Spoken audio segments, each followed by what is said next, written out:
DL ಇಲ್ಲದೆ auto ಓಡಿಸಿದರೂ ನೋಡೋದಿಲ್ಲ. ನಿಗದಿಗಿಂತ ಹೆಚ್ಚು ಪ್ರಯಾಣಿಕರನ್ನು ಹತ್ತಿಸಿಕೊಂಡು ಓಡಿಸಿದರೂ ತಿರುಗಿ ನೋಡಲ್ಲ. ಆಟೋ ಚಾಲಕನ ಸಮವಸ್ತ್ರದ ಅಗತ್ಯವಿಲ್ಲ. ಕುಡಿದು ಚಾಲನೆ ಮಾಡಿದರೂ ಕೇಳೋರಿಲ್ಲ. ಆದರೆ ಆರ್ಟಿಒ ಚೆಕ್ಪೋಸ್ಟ್ನಲ್ಲಿ ಮಾತ್ರ ದಿನದ 24 ಗಂಟೆ ವಸೂಲಿ ಮಾತ್ರ ನಿಂತಿಲ್ಲ. ಕೇಂದ್ರ ಸರ್ಕಾರದ ಆದೇಶದಂತೆ ಎಲ್ಲಿಯೂ ಆರ್ಟಿಒ ಚೆಕ್ಪೋಸ್ಟ್ಗಳು ಅಗತ್ಯವಿಲ್ಲ. ತೆರವು ಮಾಡಬೇಕೆಂದು ಹೇಳಲಾಗಿದೆ. ಆದರೆ ಕೇಂದ್ರ ಸರ್ಕಾರಕ್ಕೆ ಸೆಡ್ಡು ಹೊಡೆದಿರುವ ರಾಜ್ಯದ ಸಾರಿಗೆ ಇಲಾಖೆ ರಾಜ್ಯದಲ್ಲಿ ವಸೂಲಿಗಾಗಿಯೇ ಚೆಕ್ಪೋಸ್ಟ್ಗಳನ್ನು ನಡೆಸುತ್ತಿದೆಯೇ ಎಂಬ ಸಂಶಯ ಬರುವ ರೀತಿಯಲ್ಲಿ ಚೆಕ್ಪೋಸ್ಟ್ಗಳು ನಡೆಯುತ್ತಿದೆ. ಇವರ ಧನದಾಹಕ್ಕೆ ಅಮಾಯಕನೊಬ್ಬ ಇಂದು ಬಲಿಯಾಗಿದ್ದಾನೆ. ಹೌದು, ಬಾಗೇಪಲ್ಲಿ ಹೊರವಲಯದ ರಾಷ್ಟ್ರೀಯ ಹೆದ್ದಾರಿ 44ರಲ್ಲಿ ಆರ್ಟಿಒ ಚೆಕ್ಪೋಸ್ಟ್ ಇದೆ.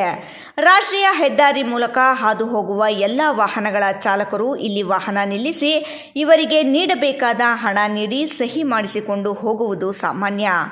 ಇನ್ನು ಕೆಲ ವಾಹನಗಳು ನಿಲ್ಲಿಸದೆ ಹೋಗುತ್ತವೆ ಎಂಬ ಕಾರಣಕ್ಕೆ ಆರ್ಟಿಒ ಇನ್ಸ್ಪೆಕ್ಟರ್ಗಳು ಮಾಡಬೇಕಾದ ತಪಾಸಣೆಯನ್ನು ಹೋಮ್ ಗಾರ್ಡ್ಗಳ ಮೂಲಕ ಇಲ್ಲವೇ ಇನ್ಸ್ಪೆಕ್ಟರ್ಗಳು ಖಾಸಗಿಯಾಗಿ ನೇಮಿಸಿಕೊಂಡಿರುವ ಏಜೆಂಟರುಗಳ ಮೂಲಕ ತಪಾಸಣೆ ಮಾಡಿಸುವ ಆರ್ಟಿಒ ಇನ್ಸ್ಪೆಕ್ಟರ್ಗಳು ವಾಹನ ಚಾಲಕರಿಂದ ಹಣ ವಸೂಲಿ ಮಾಡುವುದು ಸಾಮಾನ್ಯ ಎಂಬ ಆರೋಪಗಳು ಹೊಸದೇನಲ್ಲ.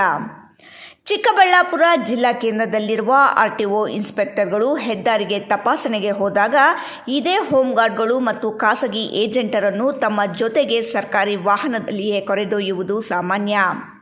ಅದೇ ರೀತಿಯಲ್ಲಿ ಬಾಗೇಪಲ್ಲಿ ಹೊರವಲಯದ ರಾಷ್ಟ್ರೀಯ ಹೆದ್ದಾರಿ 44ರಲ್ಲಿರುವ ಆರ್ಟಿಒ ಚೆಕ್ಪೋಸ್ಟ್ ಬಳಿ ಕಳೆದ ರಾತ್ರಿ ವಾಹನಗಳ ತಪಾಸಣೆ ಮಾಡಲು ಹೋದ ಹೋಮ್ ಗಾರ್ಡ್ ಬೊಲೆರೋ ವಾಹನಕ್ಕೆ ಡಿಕ್ಕಿ ಹೊಡೆದ ಪರಿಣಾಮ ಸ್ಥಳದಲ್ಲೇ ಮೃತಪಟ್ಟಿದ್ದಾನೆ. ಮೃತ ಹೋಮ್ ಗಾರ್ಡ್ನನ್ನು 45 ವರ್ಷದ ಶಫೀವುಲ್ಲಾಹ್ ಎಂದು ಗುರುತಿಸಲಾಗಿದೆ. ಅವರು ರಾತ್ರಿ ಪಾಳಿಯಲ್ಲಿ ವಾಹನಗಳ ತಪಾಸಣೆ ಕಾರ್ಯದಲ್ಲಿ ನಿರತರಾಗಿದ್ದ ವೇಳೆ ಲಾರಿಯೊಂದು ನಿಂತಿದೆ. ವೇಗವಾಗಿ ಬಂದ ಬೊಲೆರೋ ವಾಹನ ಲಾರಿಗೆ ಡಿಕ್ಕಿ ಹೊಡೆದು ಅಲ್ಲೇ ಪಕ್ಕದಲ್ಲಿದ್ದ ಶಫೀವುಲ್ಲಾಹ್ ಅವರಿಗೆ ಡಿಕ್ಕಿ ಹೊಡೆದಿದೆ. ಇದರಿಂದ ಅವರು ಸ್ಥಳದಲ್ಲೇ ಮೃತಪಟ್ಟಿದ್ದಾರೆ ಎಂದು ಪ್ರತ್ಯಕ್ಷದರ್ಶಿಗಳು ತಿಳಿಸಿದ್ದಾರೆ. ಬೊಲೆರೋ ವಾಹನದ ಡಿಕ್ಕಿಯ ರಭಸಕ್ಕೆ ಶಫೀವುಲ್ಲಾಹ್ ಸ್ಥಳದಲ್ಲೇ ಮೃತಪಟ್ಟಿದ್ದಾರೆ. ಘಟನೆ ತಿಳಿಯುತ್ತಿದ್ದಂತೆ ಆರ್ಟಿಒ ಸಿಬ್ಬಂದಿ ಶಫೀವುಲ್ಲಾಹ್ರನ್ನು ಬಾಗೇಪಲ್ಲಿ ಸಾರ್ವಜನಿಕ ಆಸ್ಪತ್ರೆಗೆ ದಾಖಲಿಸಿದ್ದು ವೈದ್ಯರು ಅದಾಗಲೇ ಮೃತಪಟ್ಟಿರುವುದಾಗಿ ತಿಳಿಸಿದ್ದಾರೆ. ಪೊಲೀಸರು ಸ್ಥಳಕ್ಕೆ ಭೇಟಿ ನೀಡಿ ಪರಿಶೀಲನೆ ನಡೆಸಿದ್ದಾರೆ. ಮೃತದೇಹವನ್ನು ಮರಣೋತ್ತರ ಪರೀಕ್ಷೆ ನಡೆಸಿ ಕುಟುಂಬಸ್ಥರಿಗೆ ಹಸ್ತಾಂತರಿಸಲಾಯಿತು. ಕರ್ತವ್ಯ ನಿರ್ವಹಿಸುತ್ತಿದ್ದ ವೇಳೆ ನಡೆದ ಈ ದುರ್ಘಟನೆ ಸಾರ್ವಜನಿಕ ವಲಯದಲ್ಲಿ ಆಕ್ರೋಶಕ್ಕೆ ಕಾರಣವಾಗಿದೆ. ಆರ್ಟಿಒ ಇನ್ಸ್ಪೆಕ್ಟರ್ಗಳ ಧನದಾಹಕ್ಕೆ ಹೋಮ್ ಗಾರ್ಡ್ ಜೀವ ತೆತ್ತಿರುವುದು ಪ್ರಜ್ಞಾವಂತರ ಆಕ್ರೋಶಕ್ಕೆ ಕಾರಣವಾಗಿದೆ. ಘಟನೆ ಸಂಬಂಧ ಬಾಗೇಪಲ್ಲಿ ಪೊಲೀಸ್ ಠಾಣೆಯಲ್ಲಿ ಪ್ರಕರಣ ದಾಖಲಾಗಿದೆ.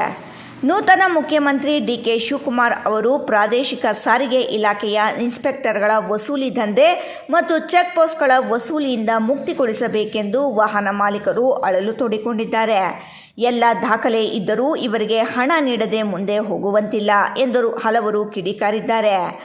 ವಸೂಲಿಗಾಗಿಯೇ ಇರುವ ಚೆಕ್ಪೋಸ್ಟ್ಗಳ ತೆರವು ಮಾಡುವುದು, ಪ್ರಾದೇಶಿಕ ಸಾರಿಗೆ ಇಲಾಖೆಯಲ್ಲಿ ಇನ್ಸ್ಪೆಕ್ಟರ್ಗಳು ನೇಮಿಸಿಕೊಂಡಿರುವ ಖಾಸಗಿ ಏಜೆಂಟರ ವಿರುದ್ಧ ಕ್ರಮ ವಹಿಸಬೇಕೆಂದು ಪ್ರಜ್ಞಾವಂತರು ಒತ್ತಾಯಿಸಿದ್ದಾರೆ. ಸುಬ್ಬು, ರಾಯಲ್ಸ್ ಕನ್ನಡ, ಭಾಗ್ಯನಗರ.